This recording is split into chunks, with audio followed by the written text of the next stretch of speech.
మంచి వానలో ఒక కాఫీ తాగుతామనేసి జీవకోణకు వచ్చాను.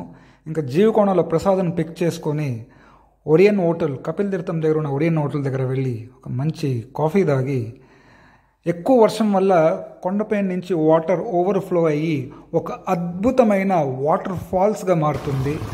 ఆ వాటర్ ఫాల్స్ చూసేదానికి చాలామంది కపిల్ తీర్థం అలాగే మాలవర గుండంకి వస్తారు.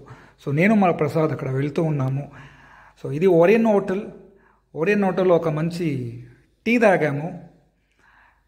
సో దీని తర్వాత మాలవర గుండం అలాగే కపిల్ తీర్థం వాటర్ ఫాల్స్ విజిట్ చేసి ఆ ఒక వీడియోని అప్లోడ్ చేస్తాను. ఎండ్ వరకు చూడండి, అలాగే లైక్ మళ్ళీ సబ్స్క్రైబ్ చేయండి. Thank you.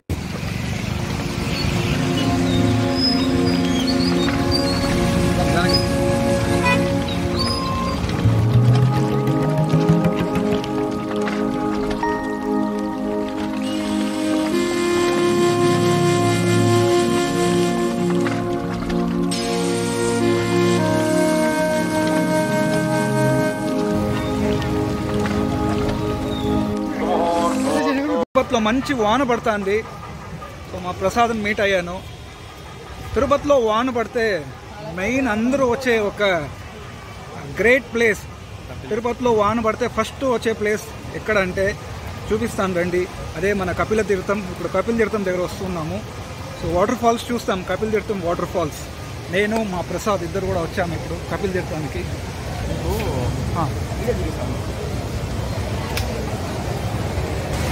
జనరల్లీ బెంగళూరులో ఇలాంటి వాటర్ ఫాల్స్ చూడాలంటే ఒక 100 కిలోమీటర్స్ 90 కిలోమీటర్స్ అలా వెళ్ళాలి.